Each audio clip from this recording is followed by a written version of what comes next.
Hello and welcome to the Cellar Door. I'm George and I am here at Federal Woolen Mills, or Fed Mills for short, about to meet Derv, founder of Anther Gin, and taste some of her delicious beverages. Let's go.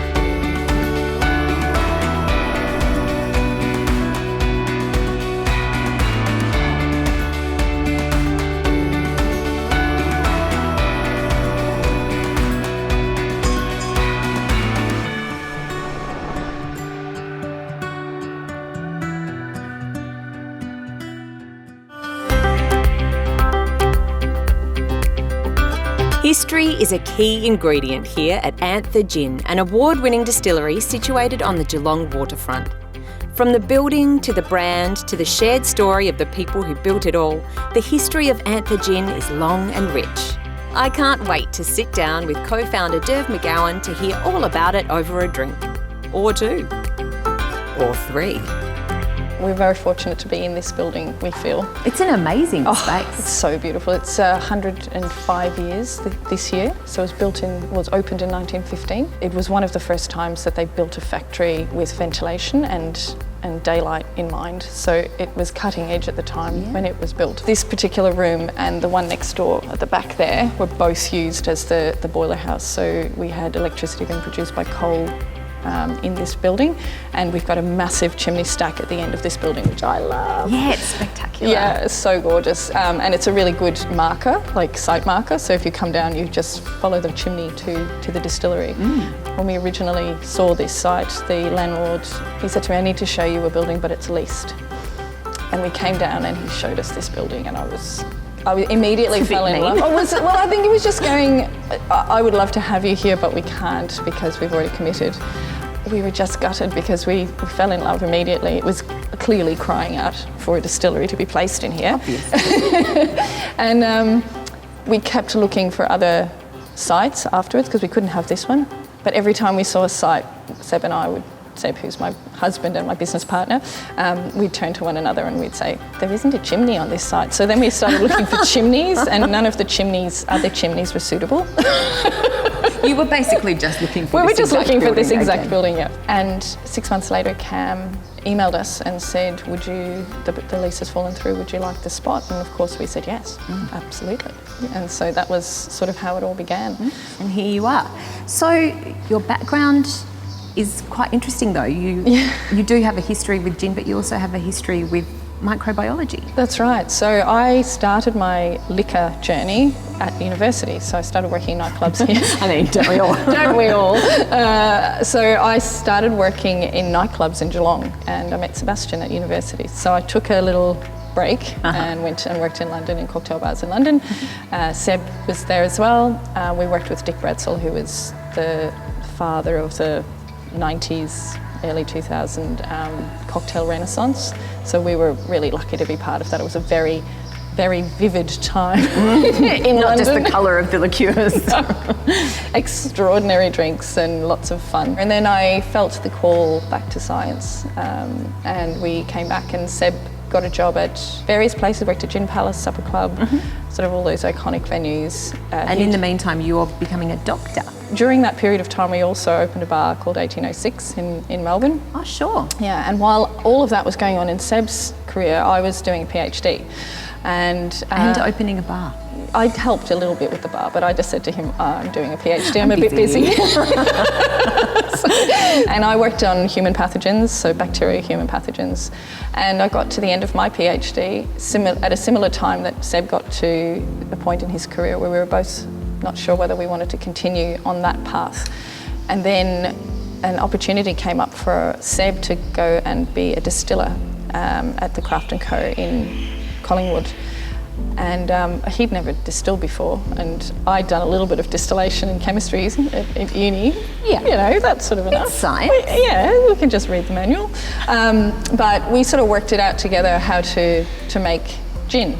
And so did you have mentors during this time, or was it all you just kind of taught yourselves? We did have a lot of support from Cam at Four Pillars. So Four Pillars have been very supportive to the whole industry, and I feel set the tone for the whole industry, because Cam's got a background in winemaking, and winemakers tend to help one another out during vintage. So he's sort of brought that attitude to gin, and the whole industry has sort of followed suit.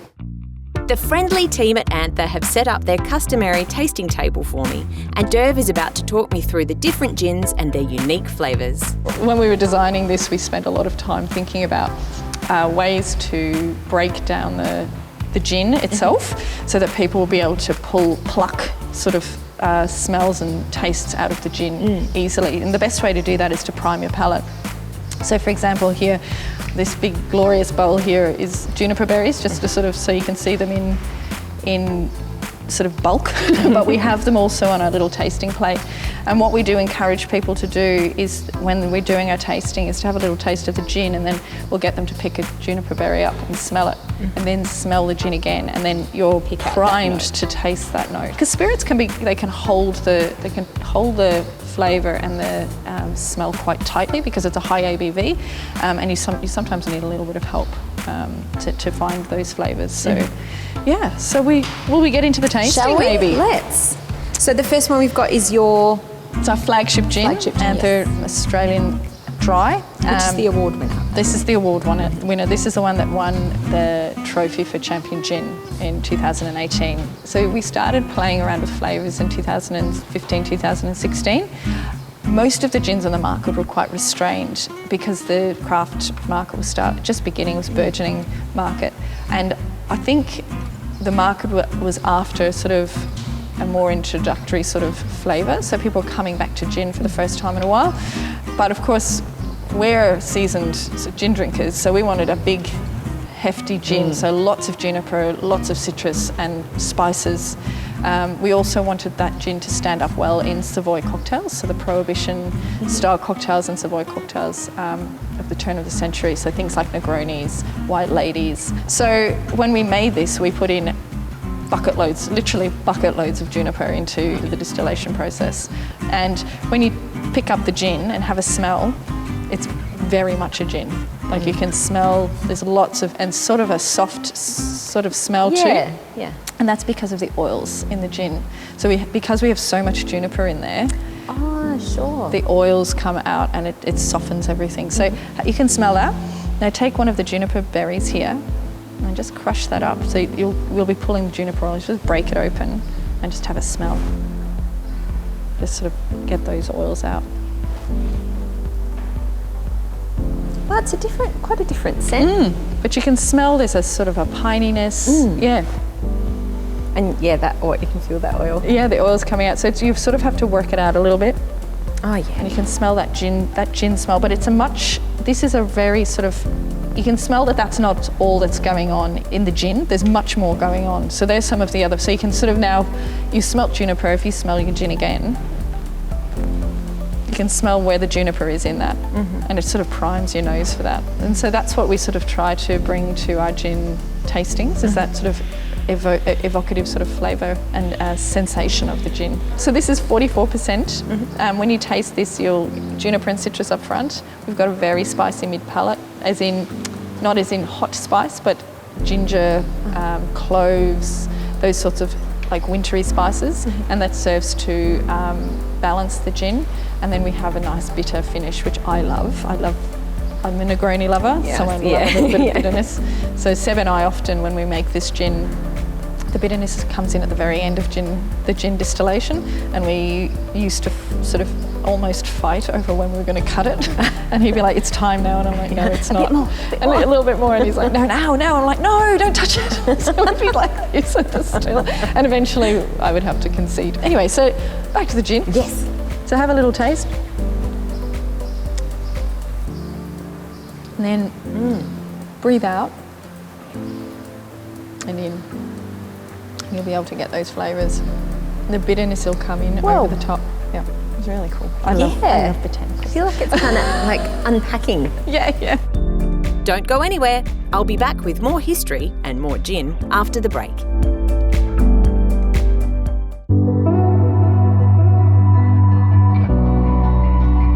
I asked Derv where the name Anther came from and found out it's a nod to the incredible botanicals that give the gin its delicious flavour. The name is Anther is part of the flower that holds the pollen, and without your reproductive system in your flowers, you don't have botanicals. So it's a little sort of ode to the botanicals that we put in our gin. So the natives, Australian natives botanicals are so phenomenally beautiful and unusual. They're as weird and wonderful as our fauna. So just to give you an idea of the abundance we have here in Europe, there's about 1,400 botanicals, whereas in Australia we have 22,000 botanicals that we can use to eat or to use in gins. So we're very fortunate here. There's a huge bounty of amazing things here.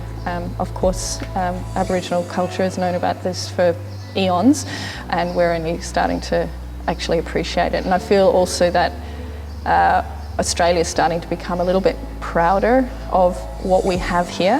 I feel like gin is a really great way to introduce people to Australians' sort of bounty. I agree. We have an open recipe. Anyone can come and look at our recipe. We regularly put our whole recipe in bowls on the table, so you can see every single one of our botanicals and taste them and touch them.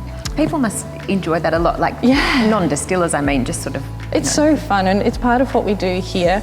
We want to open the world up of how to taste gin in a very gentle way. Yeah. So there's a lot of, I think, some industries you tend to get a little bit of exclusion because I know more. Yeah. And we don't like that. And you also get people involved in processing, I guess, the ingredients for you. Yes, we do. Your cherry day? Yeah, so we have it 1 or 2, it's going to be this year, 2 days every year where we make our cherry gin. So basically our cherry gin is cherries and gin together. We get a lot of Anther Gin, which is our flagship gin. We put that in a large tank and then we invite people to come down and volunteer for the day, and we pit as many cherries as we need. So we're looking at about 600 kilos of cherries to be hand pitted this year. Once the cherry gin is made for the year, which is usually, it's released around March, all of the volunteers get a bottle of cherry gin as well. Oh, lovely. But we just have so much fun on the day, and we also have to put plastic down. And so so we use these sorts of tables, so it's stainless tables with plastic on the ground, so it all looks a little bit... Black clothes. Well, sometimes people wear light clothes so that they can take photographs of themselves covered in, but it looks like, after we're finished, it actually looks, there's red juice everywhere. There's these like hand pitting tools everywhere, so it looks like something awful has happened in here. Something incredible has happened. Should we try the cherry gin? Yes, let's do that. There's 2 very amazing things about this gin. One of them is that, isn't it stunning? It ages in the glass. So at the start of the year, it's really fruity and lots of gin. So it's sort of a really bright, sort of light fortified. And as the year progresses, it becomes earthier, more tannic in the bottle. So it's like a rapid aging over the year. And then when you have a little taste, it's 30% alcohol, so it's very easy to drink. It tastes like a fortified wine, and it's sweet. You get like that last little sort of sweet note at the end. This gin is delicious. I wouldn't mind trying a couple of your other gins. Excellent.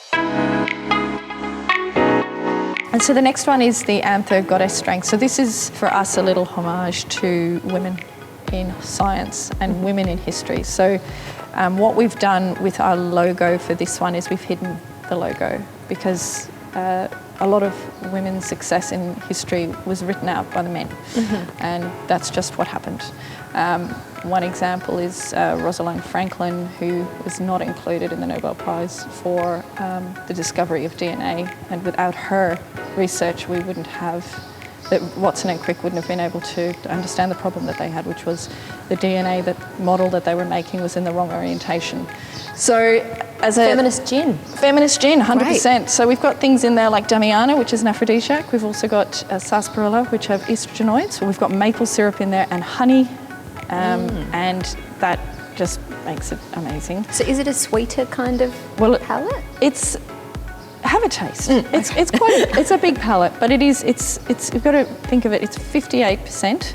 It's a Navy strength gin. Yes. The Navy strength gin is 58% because in the Navy they needed to give their gin rations or rum rations out. And if you were having that below decks with the cannons, if you spilled your rum on the cannon, you need to be able to light that. So this is flammable. Flammable feminist gin. Flammable feminist gin. Flaming feminism? That's my kind of flavour. Again, this one is going to hit your palate quite hard, but considering the strength of the gin, it's actually quite a smooth gin to drink.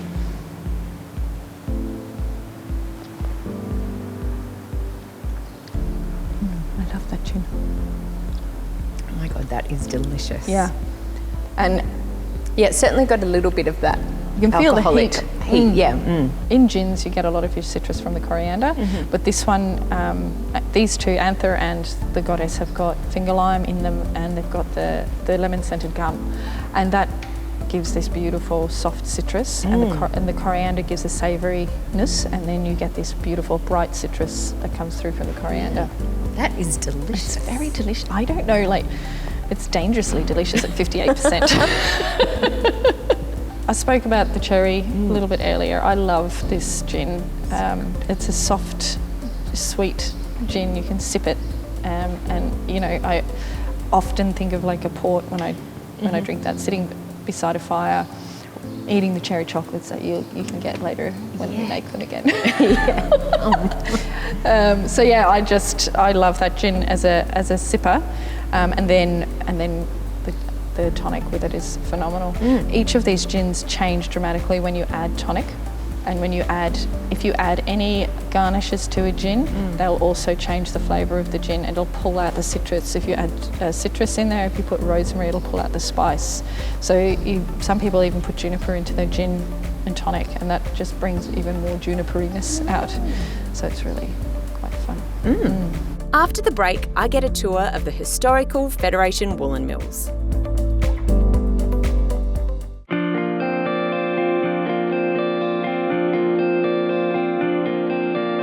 Distillery hand and cocktail whiz Joey has made us some of Anther's signature cocktails to drink, while Derv shows me the original boiler house.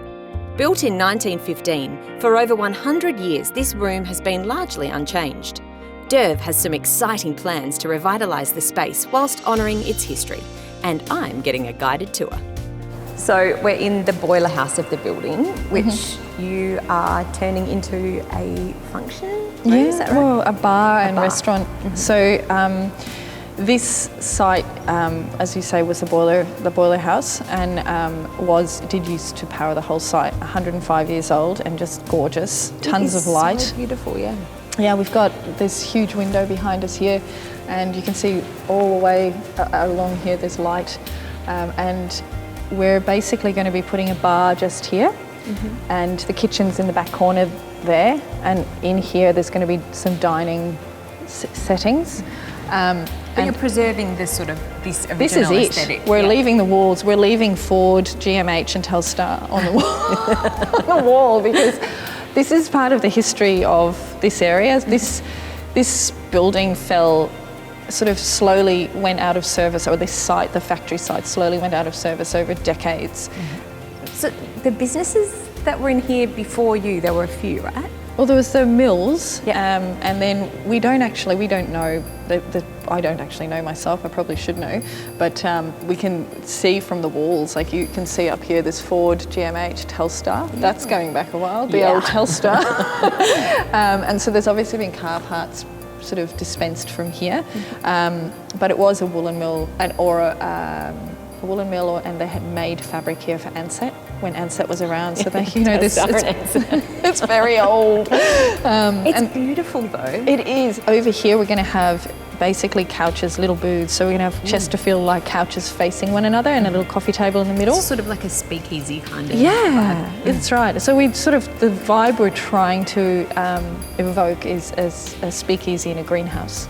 So it's sort of a little bit, you know, it'll be comfortable, you'll be able to get nice drinks. We really want to almost evoke the Roaring '20s, in a sense, because 100 years ago, the world had gone through enormous amounts of pain and suffering. We've just come through it, and I just want to party. And everyone wants to get out and do it. So for us, we're like, that's what we want this space to be. I've spent the day drinking and chatting with Derv, and now I'm being put to work. Joey and I are about to make the Ramos Gin Fizz, a popular cocktail among bartenders and one of Joey's favourites to drink. But it involves some hard labour. It's not necessarily the favourite to make because you have to shake it 5 minutes. 5 minutes? At the height of its popularity in the Roaring '20s, mixing this cocktail took a production line of bartenders, passing the shaker along a queue of 20. Today, Joey is doing a variation on the classic, using Anther's flagship gin and cherry gin, and I'll be her production line shaker. See how it's solid?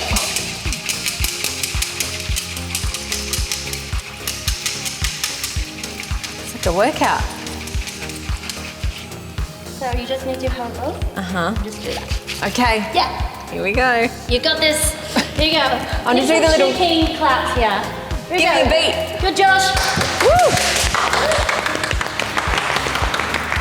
5 minutes of applause. I could do this all day. I know you got it. Shake it like you mean it, girl. Oh boy. Okay. All right, the novelty's worn off now. So you would do this for 5 minutes? Yeah, we should be okay for now. Yeah, now we have another round with the ice. Okay. Whew. You guys can't see this because of the bar, but Joey started with a little kick.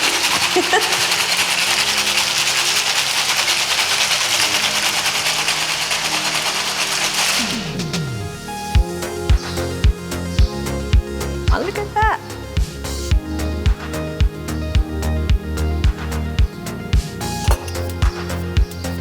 Beautiful. Here you go. Ramos Gin Fizz. And I believe there are 2 here, so One for cheers. you, one for me. Cheers. Thank you so much. Thank you. Gin.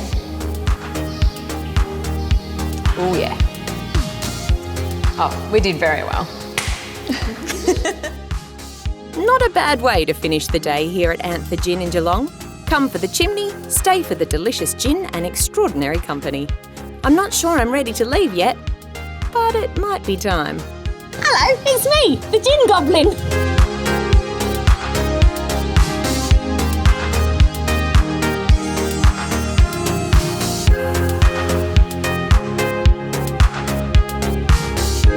It's a Singapore sling with the cherry gin.